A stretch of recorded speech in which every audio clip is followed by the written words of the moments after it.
নমস্কাৰ, এটা নতুন ভিডিঅ'লৈ আপোনাক সকলোকে স্বাগতম জনাইছোঁ। আশা কৰোঁ আপোনালোক সকলো ভালে কুশলে আছে আৰু ময়ো বৰ্তমান আজিৰ এই সময়লৈকে ভালে কুশলে আছোঁ। আজিও মই আপোনালোকৰ কাৰণে এটা প্ৰশ্নৰ উত্তৰ লৈ আহিছোঁ, যিটো প্ৰশ্ন আপোনালোকে প্ৰায়ে মোক সুধি থাকে। প্ৰশ্নটো হৈছে, মই হনুমান চালিচা প্ৰতিদিনে পাঠ কৰি আছোঁ, ইমান বছৰৰ পৰা পাঠ কৰি আছোঁ, 4 বছৰ হ'ল, 5 বছৰ হ'ল, 10 বছৰ হ'ল পাঠ কৰিয়ে আছোঁ, পঢ়িয়ে আছোঁ, কিন্তু মই ফল পোৱা নাই, কিয়? এই প্ৰশ্নটো আপোনালোকে মোক সোধে। এতিয়া কথাটো হৈছে যে মই হনুমান চালিচা পাঠ কৰিবলৈ আপোনালোকক কোৱা খুব বেছি হৈছে যে 3টা বছৰ হৈছে, খুব বেছি 3টা বছৰ হৈছে, তাতকৈ অধিক হোৱা নাই। কিন্তু আপোনালোকৰ মাজতে এনে কিছু ভক্ত আছে যিসকল লোকে 10 বছৰ 20 বছৰ তাতকৈ আগৰ পৰা হনুমান চালিচা পাঠ কৰি আছে, হনুমান প্ৰভুক বিশ্বাস কৰি আছে। এতিয়া আমিতো একেবাৰে নতুন নতুন কিছুমান কথা আপোনালোকক কৈ আছোঁ যে আপুনি এনেকৈ কৰিব লাগে, কিন্তু আপুনি যেনেধৰণে কৰিছিলে সেয়া আচলতে অশুদ্ধ নহয়। আপুনি যেনেধৰণে হনুমান চালিচা পাঠ কৰি আছে সেয়া হৈছে শুদ্ধ প্ৰক্ৰিয়া, কিন্তু তথাপিও আমি যিহেতু আপোনালোকক কেনেধৰণে পাঠ কৰিব লাগে, কি নিয়মত পাঠ কৰিব লাগে, কোনখন হনুমান চালিচা পাঠ কৰিব লাগে, কোনটো চপাই পাঠ কৰিলে আপোনাৰ কি ফল দিব, এনেধৰণৰ কথা ব্যাখ্যা হিচাপে যিহেতু আগবাঢ়িছোঁ, আপোনালোকে আশা কৰে যে এনেধৰণৰ এটা প্ৰশ্ন সুধিলে হয়তো মই বা আমি এনে যিসকল লোকে ভিডিঅ'সমূহ বনাই থাকোঁ আপোনাক সঠিক উত্তৰটো দিব পাৰিম। আচলতে সেইটো আশা কৰাটো স্বাভাৱিক কথা, যিহেতু ভিডিঅ'সমূহ সেই পইণ্টৰ কথাখিনি কৈ থাকোঁ, কিবা এটা কথা আপোনালোকে মনত প্ৰশ্ন উদয় হ'লে সেইটো এটা সুধিবলগীয়া কথাই। গতিকে এই প্ৰশ্নটো আপোনালোকে প্ৰায়ে সুধি থাকে যে হনুমান চালিচা ইমান দিনৰ পৰা পাঠ কৰি আছোঁ কিন্তু ফল পোৱা নাই। এতিয়া কথাটো হ'ল যে ফল আমি কি বিচাৰিছোঁ, তেওঁৰ পৰা আমি কি বিচাৰিছোঁ? আচলতে বৰ্তমান সময়ত আমি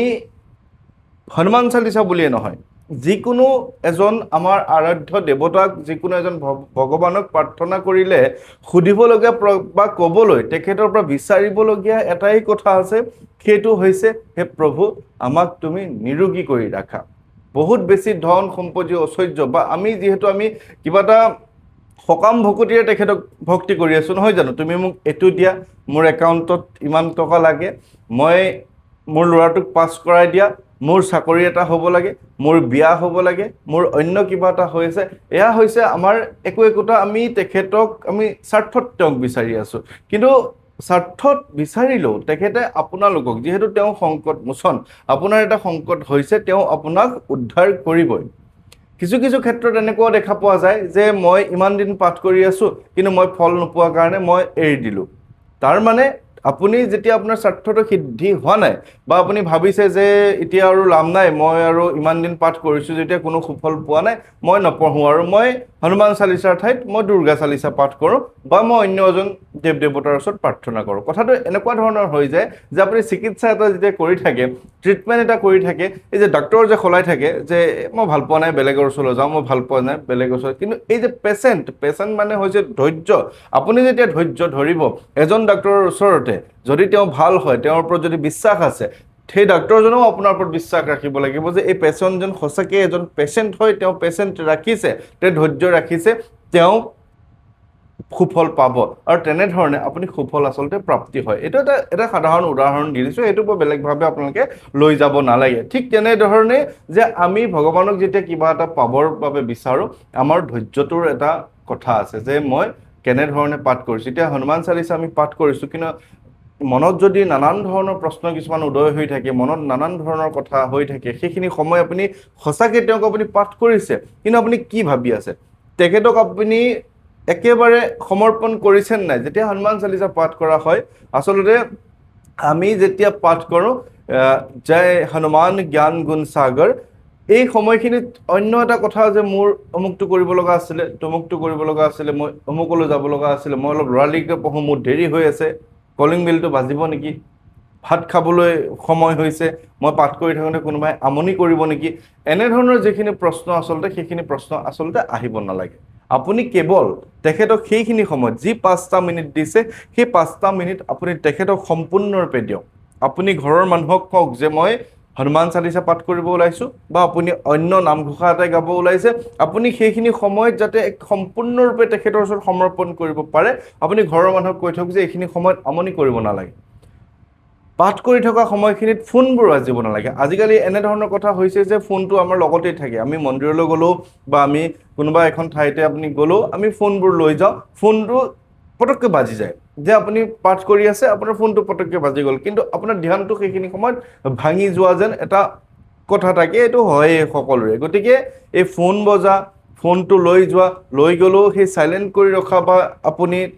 যিটোৰ দ্বাৰা ডিষ্টাৰ্ব নহ'ব তেনেধৰণৰ কথাখিনি কিন্তু মন কৰাটো উচিত আৰু এটা কথা যে হনুমান চালিচা আপুনি কোনখন পাঠ কৰি আছে সেই ওপৰতো নিৰ্ভৰ কৰে যে হনুমান চালিচা প্ৰকৃততে এখনেই হনুমান চালিচা এখনেই সেইখন লিখিছিলে গোস্বামী সাধু তুলসীদাসে এতিয়া আমি গোস্বামী তুলসীদাসৰ যিখন হনুমান চালিচা সেইখন আমি পাঠ কৰা নাই আমি পাঠ কৰি আছো কোনোবা এজন অসমীয়া ব্যক্তিয়ে সেই হনুমান চালিচাখনকে মূল হিচাপে লৈ অকণমান শব্দ কিছুমান বেলেগ বেলেগ কৰি অনুবাদ কৰি দিছে যিখিনি আচলতে প্ৰকৃত হনুমান চালিচাখনৰ সৈতে কিছু কিছু ক্ষেত্ৰত মিল নাই এতিয়া যিখন মূল হনুমান চালিচা যিখন লিখিছিলে তুলসীদাসে তেখেতৰ চালিচাখনতে সম্পূৰ্ণ শক্তিখিনি সোমাই আছে এতিয়া ময়ো এজন শিক্ষিত যুৱক আপুনিও এজন শিক্ষিত মানুহ বা পাঁচজন মানুহ আমি যদি শিক্ষিত মানুহ আছো এইখন এখন হিন্দীত লিখা কিতাপ এই কিতাপখন যদি অসমীয়ালৈ অনুবাদ কৰিব দিওঁ প্ৰত্যেকজন শিক্ষিত মানুহে শুদ্ধকৈ অনুবাদ কৰিব কিন্তু শুদ্ধকৈ কৰিলেও তেখেতৰ লিখনিটো বেলেগ হ'ব তেখেতৰ কথাৰ ষ্টাইলটো বেলেগ হ'ব কেনেধৰণে কোনটো শব্দ আগত পিছত অকণমান ইফাল সিফাল হ'ব কিন্তু গোটেইখিনি শুদ্ধই হ'ব কিন্তু মূল কথাখিনি যিখিনি মূল কথাখিনিতো মূলেই নহয় জানো এতিয়া শ্ৰী গুৰু চৰণ সৰোজ নিজ মন মুকুৰ সুধাৰি বৰণৌ ৰঘুবৰ বিমল যশু যো দায়কু ফলচাৰি বুদ্ধিহীন তনু জানিকে সুমিৰ পৱন কুমাৰ বল বুদ্ধি বিদ্যা দেহু মোহি হৰহু কলেশ বিকাৰ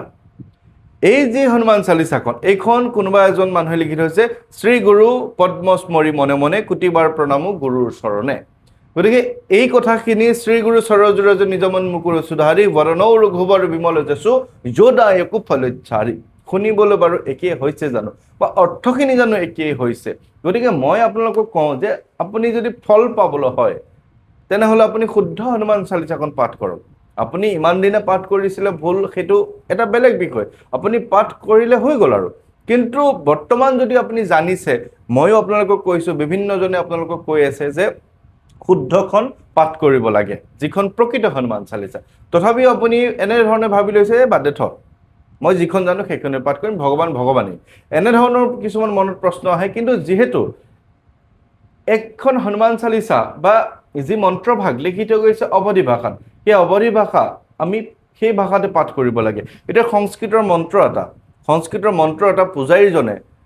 নাজানো বুলি এতিয়া অসমীয়ালৈ অনুবাদ কৰি পঢ়িব নেকি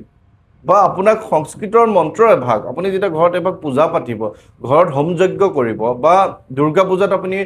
আশীৰ্বাদ ল'বলৈ যাব সেই পুৰোহিতজনে নাজানো বুলি তেওঁ অসমীয়াত অনুবাদ কৰি আপোনাক সেই মন্ত্ৰটো পাঠ কৰিব নেকি বা আপোনাক আশীৰ্বাদ দিব নেকি সেইটোতো নকৰে যিটো মূল ভাষা যদি তেওঁ কিবা কাৰণে সংস্কৃত আখৰ চিনিব নাপাৰে তেনেহ'লে সেই কথাখিনিকে অসমীয়াত লিখি ল'ব যাতে উচ্চাৰণটো সংস্কৃতত হয়